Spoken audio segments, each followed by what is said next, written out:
السلام علیکم داملا حاجی مرزا. 6 سال می شود که شوهر من در بستر بیماری خواب است. یک چند مراتبه موی سرش را خودم گرفتم، لیکن آدمان میگن که اگر زن موی سر شوهر را گیرد نکاحش بریده می شود. شما از نقطه نظر اسلام این را چقدر شرح می دهید؟ التماس جوابش را همین روز گردانید. من چند بار برای همه شما اعلام کردم، باز اعلام میکنم، همین زنک ها را فتواهاشون گوش نکنید، زیرا همه اونها بی سواد هستند. هیچ کدام اونها یگان مدرسه تمام نکردند، هیچ کدام اونها یگان مفسر قرآن و محدث نیستند.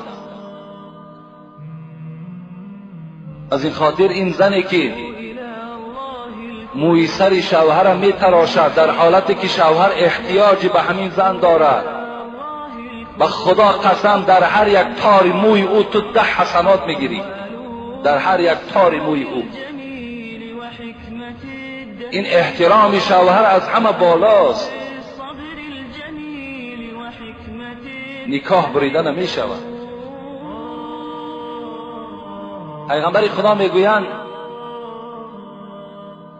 اذا غسلت المرأة ثياب زوجها كتب الله لها 1000 حسنه و غفر لها 1000 خطیئه. کدام زنی که اگر لباسهای چرکین شوهر میگیرد و در یک ظرف می اندازد و با دستهای نازک خود میشوید برای احترام شوهرش، برای که شوهرش لباس تازه پوشد، او را برده دستمال میکند و در دست شوهرش میدهد، پیغمبر خدا گفت در هر لباس شستگیت 1000 ثواب در نامه اعمال نویساده می شود و 1000 خطاهای تو را خداوند کوره می کند به خاطر لباس او را شستن. خوش به حال همون زنی که در این خیل حالت مونیس همون شوهرش می شود، شوهرش احترام می کند، بدن او را تازه می کند، موی سری او را می گیرد، کدام موی هایی که لازم باشد تازه می کند، بدن او را دائم پاکیزه نگه می دارد، بسترهای او را عوض می کند تا که رفیقان او آمده دیده از جایگاه خواب او حتی که چیکار کنند خرسند شوند که چی زنی مسلمانی داشته است. پیغمبر خدا میگوید قمت علی باب الجنه فاذا عامه من دخلها المساکین.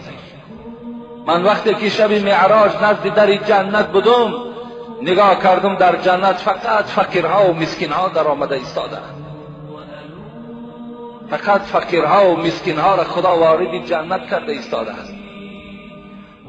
و کنت علی باب النار، لیکن وقتی که نزد دروازه دوزخ ایستادم، دخلها عامة من النساء، لیکن وقتی دروازه دوزخ را نگاه کردم، هر کسی که داخل می شود دوزخ فقط زنها بودند، اکثریت زنها را در دوزخ دیدیم. به خاطر چی است؟ پیغمبر خدا وقتی روز عید این سخن گفت، زنها گفتن به خاطر چی ای پیغمبر اینقدر زنها وارد دوزخ شدند؟ گفت زیرا شما درشت زبان هستید، زیرا شما به سوی شوهرها زبان درازی میکنین، زیرا شما فرزندهاتان لعنت میگوین، از این خاطر شما وارد دوزخ میشید. فرزندی که برای مادرش تیار از جان شده است، برای مادرش همه دواها را میکند، لیکن همین مادر با چیکار میکند؟ او را هلاک شوی میگوید، لعنتیش میگوید، چی دشنامهای قبیح باور که به فرزندها میدهند. این گونه زنها را پیغمبر خدا گفت اکثریت من در دوزخ دیدم. خوش به حال همون زنی که این گونه معامله ها را نسبت شوهرشان میکنند. خوش به حالتان، باور کنین ان شاء الله شما جنت را خریدید. رضا الزوج هو رضا الله. در بعضی حدیث ها آمده است رضاگی شوهر حتی رضاگی پروردگار هم هست.